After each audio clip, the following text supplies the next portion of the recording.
आज Doubtnut app download करें। Doubtnut पर अपने सभी गणित, रसायन विज्ञान, भौतिक विज्ञान और जीव विज्ञान के डाउट्स का करो सफाया। बस प्रश्न की फोटो खींचो, एक ही प्रश्न को क्रॉप करो और तुरंत वीडियो सोल्यूशन पाओ।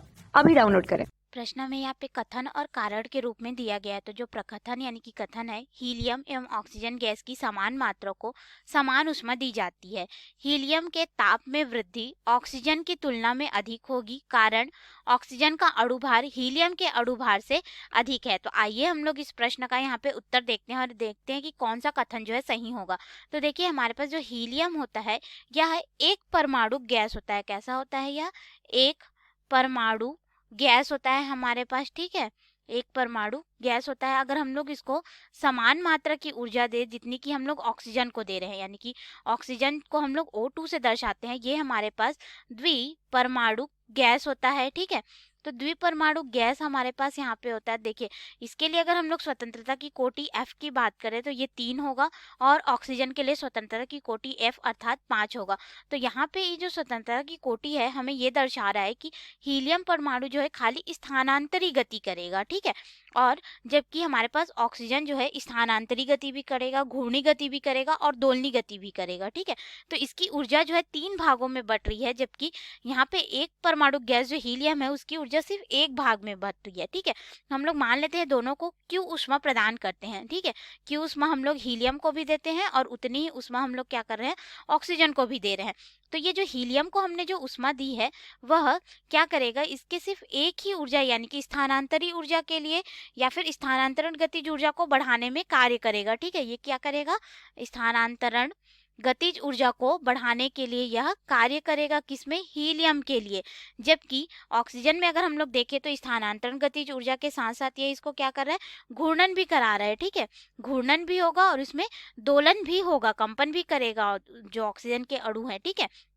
तो ये कंपन करेंगे तो इसकी ऊर्जा जो है वह 3 भागों में बट रही है और इसकी ऊर्जा पूरी की पूरी ऊर्जा जो है हमारे पास यहाँ पे एक भाग में बट रही है, यानी कि इसको 100% मिल रहा है। और इसमें प्रत्येक को अगर हम लोग देखें तो 33.33% के रूप में प्राप्त हो रहा है, ऐसा हम लोग समझ सकते हैं, ठीक है। तो क्या होगा कि अगर हम लोग समान ऊष्मा की मात्रा देंगे तो अणुओं की जो स्थानांतरी गतिज ऊर्जा है वो बढ़ेगी, जबकि ऑक्सीजन में ऊष्मा का उपयोग स्थानांतरी गतिज ऊर्जा, घूर्णी और दोलनी को बढ़ाने में प्रयोग होगा। तो हीलियम का ताप जो होता है, इसीलिए हमारे पास हीलियम का जो ताप होगा अधिक होगा किसकी तुलना में, अगर हम लोग देखें तो ऑक्सीजन के ताप की तुलना में, ऑक्सीजन के अणु के ताप की तुलना में। और अगर हम लोग इनके अणुभार की बात करें तो हीलियम का जो अणुभार होता है, ठीक है, यह 4 होता है और ऑक्सीजन का जो अणुभार होता है हमारे पास 32 होता है। तो अब हम लोग इसके अनुसार अपने कथन में आते हैं। तो देखिए, हमारे पास जो कथन दिया है, हीलियम और ऑक्सीजन गैस की मात्रा को अगर हम लोग समान मात्रा को समान ऊष्मा देंगे तो हीलियम के ताप में वृद्धि अधिक होगी। सही बात है, अधिक होगी किसकी तुलना में, ऑक्सीजन की तुलना में। तो कथन तो हमारा सही है। फिर कारण बोल रहा है कि ऑक्सीजन का अणुभार हीलियम के अणुभार से अधिक है, ये भी सही है। हमारे पास जो ऑक्सीजन का अणुभार है वो 32 है, जबकि हीलियम का 4 है, तो वो भी सही है। अब इसके अनुसार अब हम लोग अपने विकल्प में आते हैं। तो पहला दिया प्रकथन और कारण दोनों ही सही है और कारण प्रकथन का स्पष्टीकरण देता है, तो ये हमारा गलत है, क्योंकि ये निर्भर नहीं कर रहे कि अणुभार किसका ज्यादा है इसलिए ताप इसका ज्यादा होगा, ऐसा नहीं है। तो हमारा ए विकल्प गलत हो गया, ठीक है। और बी दिया है प्रकथन और कारण दोनों सही है, किंतु कारण प्रकथन का सही स्पष्टीकरण नहीं देता, तो ये बिल्कुल सही बात है। ये कथन बिल्कुल अलग है, यानी कि जो कारण दिया गया है दोनों के अणुभार अलग अलग है, ठीक है, लेकिन ताप से इसका कोई संबंध नहीं है यहाँ पे इस प्रश्न में। तो हमारा बी विकल्प बिल्कुल सही होगा। सी बोल रहा है कि प्रकथन सही है किंतु कारण गलत है, तो ये तो गलत हो गया। और प्रकथन और कारण दोनों को गलत बोल रहा है, तो ये भी गलत हो गया। अर्थात हमारा बी विकल्प बिल्कुल सही है कि कारण और प्रकथन दोनों सही है, परंतु जो कारण है वह इस कारण दे देने से हमें ये नहीं पता चलेगा कि हीलियम का जो है ताप में वृद्धि अधिक होगी ऑक्सीजन की तुलना में।